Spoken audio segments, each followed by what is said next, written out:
तुम्हारे घर के सामने धरना दिया जाएगा, क्योंकि या तो तुम जनता के साथ हो या जनता के खिलाफ हो, ये बात हम बताएंगे, या आपको डिसाइड करना पड़ेगा। जनता के साथ हो तो सड़कों से, तो अपने बंगलों से बाहर निकलो और सड़क की लड़ाई लड़ो, वरना हम तुमको घर से खींच के लेकर आएंगे और आंदोलन करवाएंगे। नहीं करोगे तो यहाँ से तुम्हारा पत्ता काटेंगे। और आप सब जो साथी जो दिल्ली से बाहर से, जो अपनी जिम्मेदारी लेना चाहता है इस चीज की, क्योंकि ये आंदोलन अब हर किसी घर में, हर किसी का ऑफिस में, हर किसी बंगले, हर किसी बस्ती से लेके महलों तक, वहां तक पहुंचेगा। तो साथियों, आप सब अपना अपना डिसीजन ले लो, अपने अपनी कमरे बांध लो, क्योंकि ये लड़ाई अब जन आंदोलन बदलेगी। ये लड़ाई उन सब दलितों की, उन सब महिलाओं की, उन सब आदिवासियों की, उन सब मुसलमानों की, उन सब सिख ईसाई, जितनी भी सबकी लड़ाई होगी, जितने भी ओबीसी बहुजन तक के साथी हमारे। धन्यवाद साथियों, आप सब अपना डिसीजन लो और यहाँ पर बताओ। भैया संघर्ष करो, हम तुम्हारे साथ हैं। साथियों, आप सब बधाई के पात्र हो। प्राचा साहब एक बात हमेशा कहते और अभी भी कहा कि डॉक्टर तो ये लीडर है, ये एक एक लीडर है, आप लोग वो असली लीडर। आज असली मायने में जो ये 70 विधानसभाओं पे या 145 या अगर अपने नलायक कहें जो 131 पावर में बैठे हैं, उनका फर्ज था हमारे लिए सड़कों पे ऐसे आना और हमारे हक दिलवाना, लेकिन वो अपना फर्ज भूल गए। इसीलिए आज आपको पता चला जब हाई कोर्ट के ऑर्डर ने भी ये कह दिया कि आप एक दलित महिला प्रोफेसर को नहीं रोक सकते, उसके बावजूद भी बर्बरता देखो, उसके बावजूद भी कैसे रोका, किस तरीके से पुलिस ने अमित शाह के इलीगल ऑर्डर पे डिटेन किया। आप समझ रहे हो हम क्यों बार बार कहते हैं कि अमित शाह की पुलिस, अमित शाह ये सब कर रहा है। आज एहसास हुआ कि हाई कोर्ट का ऑर्डर आपके फेवर में है, लेकिन फिर भी आपको डिटेन किया, आपके साथ बर्बरता करी। लेकिन क्या हम थके? क्या हम हारे? क्या हम पीछे हटेंगे? क्या हम इनके पर्चों से डरते हैं? नहीं, उस सबकी जिम्मेदारी हम लेते हैं, जो भी कोई पर्चे करेंगे। लेकिन उसके बाद मेरा आप सबको एक ही चीज कहना है कि जितने भी लोग जिम्मेदारी ले सकते हैं, स्पेशली दिल्ली के जो 70 विधानसभा है, उसकी जिम्मेदारी लो।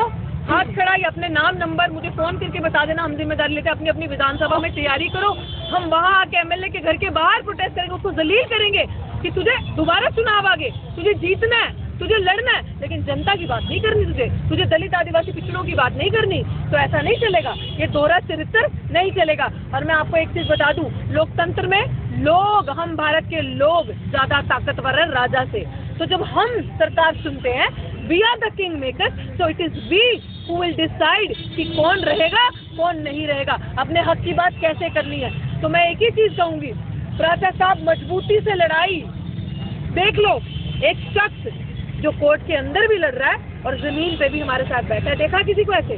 देखा? तो जोरदार तालियों से प्राचा साहब का हौसला हम बढ़ाएं। हर दलित मजलूम की, हर दलित पिछड़े मजलूम की बुलंद आवाज हमारे साथ सुप्रीम कोर्ट के एडवोकेट बैठे, जिनकी वजह से अभी कोर्ट का फैसला हमारे हक में आया।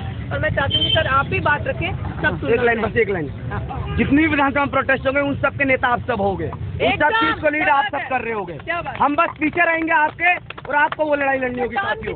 अब ये जिम्मेदारी आप सबकी है। तो पहले तो बहुत बहुत शुक्रिया आप सब लोगों का मुझे सम्मान देने का। आज मेरी जिंदगी का बहुत ही खुशी का दिन है, क्योंकि आज जो देश की जनता के नौकर पुलिस है, जिससे अमित शाह जी और दूसरे जो संविधान को ना मानने वाले नेता हैं, जनता को दबाते हैं, डराते हैं, उस पुलिस को संवैधानिक तरीके से, पीसफुल तरीके से, कानूनी तरीके से, जैसे आप लोगों ने आज टैकल किया, उसके लिए आप सब बधाई के पात्र हो। इसीलिए मैं आज ये बोल रहा हूँ कि आज आप सभी लोगों को अपने अपने घरों में जाके, अपने मोहल्ले पड़ोस में जो आप ये एक्सपीरियंस ले रहे हो, उसको सबको दिखाना है, समझाना है, सबको सिखाना है। अगर ये चीज संविधान के इस्तेमाल की, घर घर संविधान और संविधान से हर समाधान की जो मिशन सेव कॉन्स्टिट्यूशन का मोटो है, वो अगर आप लोगों ने फैला दी, जो आज आपने सीखा है वो अपने दोस्तों को, रिश्तेदारों को, जानने वालों को, अपने मोहल्ले को सिखा दिया,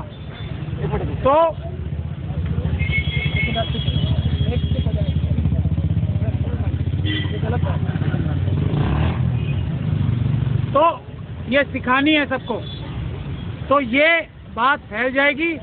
यहाँ जो लोग खड़े हैं, आज मैं किसी को, यहाँ सब लोग खड़े कल के एमपी हैं, कल के एमएलए हैं, कल के कॉरपोरेटर्स हैं, कल के मंत्री, कल के प्रधानमंत्री मेरी आंखों के सामने खड़े हैं। और ये बात मैं कोई किसी के मुंह देखी नहीं कर सकता। आप लोगों ने जो एक एक व्यक्ति ने आज यहाँ किया है, आप ही लोग डिजर्व करते हो कल के एमपी, एमएलए, मंत्री, प्रधानमंत्री बनने के, राष्ट्रपति बनने के, आईएएस ऑफिसर बनने के, आईपीएस ऑफिसर बनने के। इस बात को अच्छी तरीके से अपने दिमाग में ठान लो और उसी तरफ आगे बढ़ो।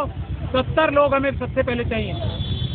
70 की 70 विधानसभाओं के जो इंचार्ज बनेंगे ये आंदोलन लीड करने के लिए। हमारी किसी एमएलए से, किसी भी पार्टी का हो वो दिल्ली में, कोई लड़ाई नहीं है, किसी एमपी से कोई लड़ाई नहीं है, लेकिन ये लड़ाई जनता की है, संविधान बचाने की है।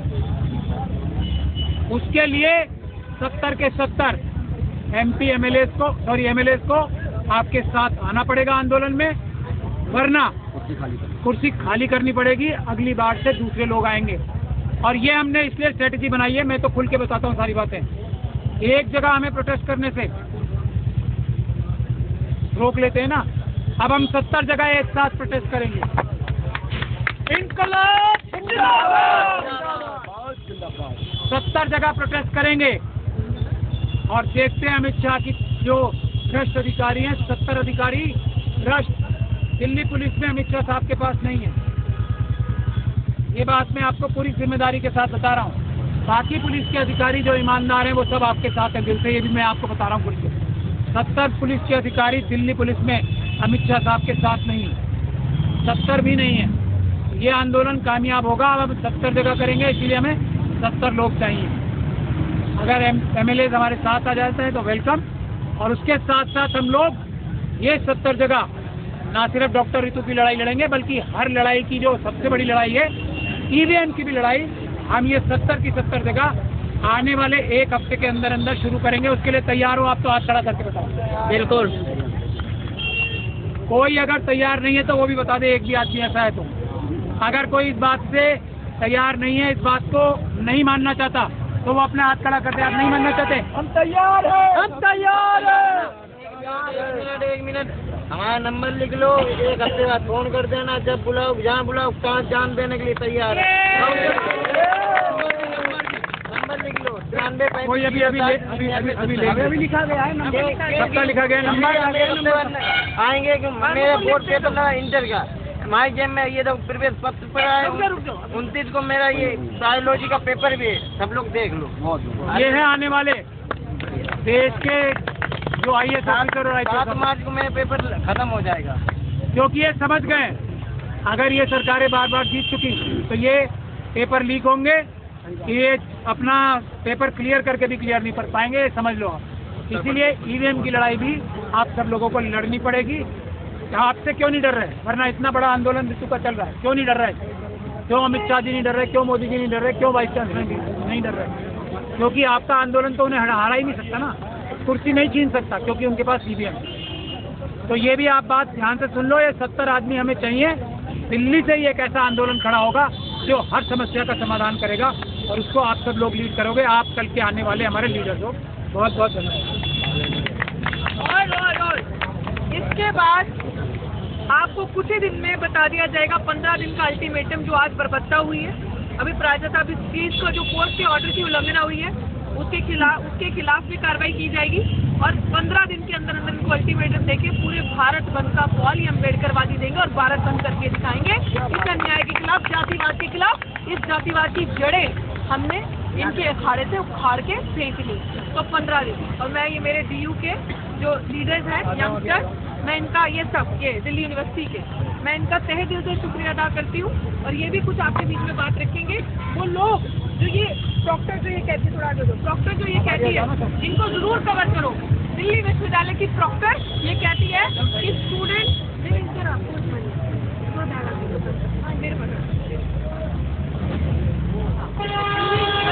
प्रॉक्टर ये कहती है कि स्टूडेंट्स कंप्लेन कर रहे हैं यहाँ से भगाओ, जैसे वो स्पीकर ने फर्जी कंप्लेन करी थी। अब ये दिल्ली विश्वविद्यालय के स्टूडेंट जो आपने देखा सुबह से डिटेन होते, ये इनका भविष्य इनको पढ़ना है, इनको कैसे प्रोफेसर चाहिए और ये किस तरीके से प्रोटेस्ट के साथ और जातिवाद की क्या राय है इनसे ये स्टूडेंट। साथियों, जैसे कि हमारे प्रोफेसर ने बताया कि जो हमारी प्रॉक्टर है वो कहती है कि हम नहीं चाहते डॉक्टर ऋतु मगर ये साफ साफ झूठ है।